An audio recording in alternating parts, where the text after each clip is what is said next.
নিচে দাঁড়ায় গিয়ে হাস্যোজ্জ্বল চেহারা নিয়ে বলছেন, ওমর তুমি কোথায়? আমার এই তিনজন সাহাবীকে আমার সামনে হাজির করো। আমার কাব বিন মালিক কোথায়? আমার কাব বিন মালিককে আমার সামনে হাজির করো। আল্লাহ তাআলা ওদের তওবা কবুল করে ওদের পক্ষে আল্লাহ তাআলা আয়াত নাযিল করে দিয়েছে। এখানে একটা প্রশ্ন জাস্ট যেটা আমার লক্ষ্য মূল, বলেন তো এই তিনজন সাহাবীর নামাজ রোজার কোনো অভাব ছিল? আসতে বলে অভাব ছিল? দান সাদকার কোনো অভাব ছিল? নবীর প্রতি মুহাব্বতের কোনো কমতি ছিল? কিন্তু এখানে শর্ট ছিল, অবহেলা ছিল কিসের? বলেন বলেন বলেন বলেন। একটু গড়িমসি করেছেন।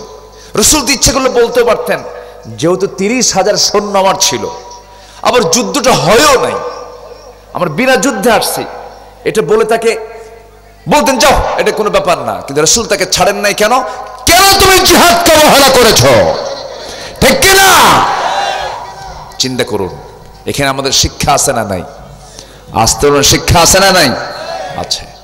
আমার নবীজি তিনজনকে দেখার জন্য অস্থির হয়ে গেলেন। কাব বিন মালিক যখন সামনে দাঁড়ান, রাসূল তাকে বুকে জড়িয়ে ধরে বলছেন, কাব আমি তোমাকে মাফ করে নিয়ে আল্লাহ তোমাদের তওবাকে মাফ করে দিয়ে, তবে তোমাদের তওবার কারণে আল্লাহ তোমাদেরকে মাফ করে দিয়েছেন। যেরকম সুবহানাল্লাহ। আমার ভাইরা, আমাদের জন্য এখনো তওবার রাস্তা আছে না নাই? আসতে বলবেন না, আছে না নাই? সবাই কি নামাজ পড়ি? সবাই কি নামাজ পড়ি? কয় ওয়াক্ত নামাজ বলেন তো? এই যে ঈদগাহে ঈদের নামাজে সব চলে যায়। আমি সেদিন ঈদের নামাজ পড়াতে নিয়ে আমি একটু প্রশ্ন করে ফেললাম যে সবাই তো ঈদগাহে আসছেন, আলহামদুলিল্লাহ, সমস্যা নাই, কিন্তু ফজর নামাজ পড়ছেন কারা কারা? দেখলাম যে 10% হাত উঠছে, আর বাকি 90% পীর সাহেবরা বসে আছে। কি কথা কি বুঝতেছেন? আচ্ছা বলেন তো, ঈদগাহের 2 রাকাত যে নামাজটা আমরা পড়ি, এই 2 রাকাত নামাজের গুরুত্ব বেশি না ফজরের গুরুত্ব বেশি? বলেন বলেন বলেন বলেন। তাহলে ফজর আগে না ঈদগাহের নামাজ আগে? ফজরটা আগে। তাহলে আমাদের 5 ওয়াক্ত নামাজটা কি অতিরিক্ত না জরুরি? শুধু জরুরি না মহা জরুরি?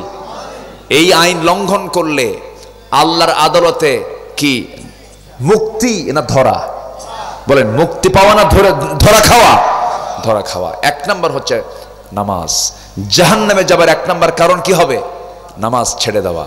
সেই 5 ওয়াক্ত নামাজ আমরা পড়বো কারা কারা? একটু হাত তুলে দেখেন তো দেখি। জোরে বলি ইয়া আল্লাহ, আর জোরে বলি ইয়া আল্লাহ। আমাদেরকে 5 ওয়াক্ত সালাত আদায় করার তৌফিক তুমি আল্লাহ দিয়ে দাও। জোরে বলি আমিন, আরো জোরে আমিন, আরো জোরে আমিন। হাত নামান। কষ্ট দিয়ে ফেললাম মনে হয়। সবার বাড়িতে মা বোন আছে না নাই? ঈদের দিন বউকে সাথে নিয়ে ঘুরে, হুন্ডার পিছনে তুইলা, লিপস্টিক লাগায়া, এরকম কিছু গর্বিত স্বামী আমার দেশে আছে না? জাতির গর্বিত সন্তানেরা মানে নিজের বউ সবার জন্য জায়েজ করে দেয়। দেখো আমার বউটা দেখতে কেমন, আছে না? এরকম আছে না? আছে। আবার সারাদিন তো হুন্ডায় ঘুরে নিয়ে বেড়ায়, আবার বউয়ের ছবিটা বিকেলবেলা, যে সময় খুব ব্যস্তময় ফেসবুক থাকে, গরম গরম ফেসবুক, ঠিক বিকাল 4টা-5টার দিকে ফেসবুকের এই আপলোড পোস্টে এসে পোস্ট করে নিজের বইয়ের ছবিটা, আগে একদম লাল লিপস্টিকওয়ালা ছবিটা, অর্ধলগ্ন ছবিটা ফেসবুকে দিয়ে পোস্ট করে বলে, প্রিয় ভাইয়েরা আসুন আমরা সবাই মিলে আমার বউটাকে জামাতের সাথে দেখি। যেরকম নাউজুবিল্লাহ। এই যদি হয় ঈদ উদযাপন, এটা কি কোনো আচরণ না নোংরামি? এটা কি কোনো আচরণ না বেহায়াপনা? এগুলো নোংরামি, বেহায়াপনা, এগুলো করা যাবে না।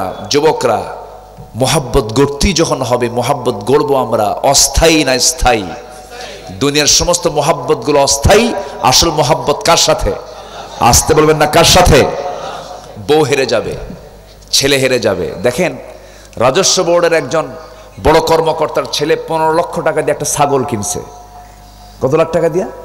15 লাখ টাকা ছাগল কিনছে। ছাগল কেনার পর শুনছে যে এটা কোনো রাজস্ব বোর্ডের কোন এক অফিসারের ছেলে। এখন বাপ কয় এটা আমার ছেলেই না।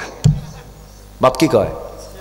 রিপোর্ট হবে এটা আমার ছেলেই না। তাহলে দুনিয়াতেই যদি ছেলেকে কি কয়, এটা আমার ছেলেই না, যদি অস্বীকার করে, কিয়ামতের দিন কি হবে? হবে কিনা বলেন? আল্লাহু আকবার। কি সুন্দর করে আমাকে কোট দিয়ে দিলেন, আলহামদুলিল্লাহ। ইয়াউমা ইয়াফিরুল মারউ মিন আখিহি ওয়া উম্মিহি ওয়া আবিহি ওয়া সাহিবাতিহি ওয়া বানিহি। সেদিন ছেলে থেকে বাপ পালাবে, বাপ থেকে ছেলে পালাবে, স্বামী থেকে স্ত্রী পালাবে, স্ত্রী থেকে স্বামী পালাবে, কেউ কাউকে চিনবে না। এমনকি মা পর্যন্ত বলবে আমি আমার পেটে কোনোদিন সন্তানই রাখি নাই। মাত্র একটা মামলা খাওয়ার ভয়ে রাজস্ব বোর্ডের এক কর্মকর্তা বলতেছে এটা আমার ছেলেই না, মানে ওই যে ধরা খাবে। কিয়ামতের দিন এমন আছে না নাই বলেন? আসতে বলবেন না, আছে না নাই? আচ্ছা, তাহলে সন্তান কোনো কাজে আসবে না, স্ত্রী পরিবার পরিজন কোনো কাজে আসবে না যদি ঈমান না থাকে। অতএব আমার কাজে আসবে একমাত্র সেই ভালোবাসা, সেই মোহাব্বত। সেটা কার মোহাব্বত বলেন? আসতে বলবেন না, কার মোহাব্বত? আল্লাহর মোহাব্বত। ভাইরে, এখনই মরে গেলাম আমি, আমার চেয়ারম্যান মহোদয় আমার পাশে বসে আছেন, এখানে হাজার মানুষ এখানে বসে আছেন, অনেক মা বোন বসে আছেন। এমন মাহফিল জীবনে বহু রেকর্ড আছে। মাহফিলে ওয়াজ শুনতে আসছে লক্ষ লক্ষ মানুষ, জানাজা সহ মাহফিল থেকে বিদায় হতে হয়েছে।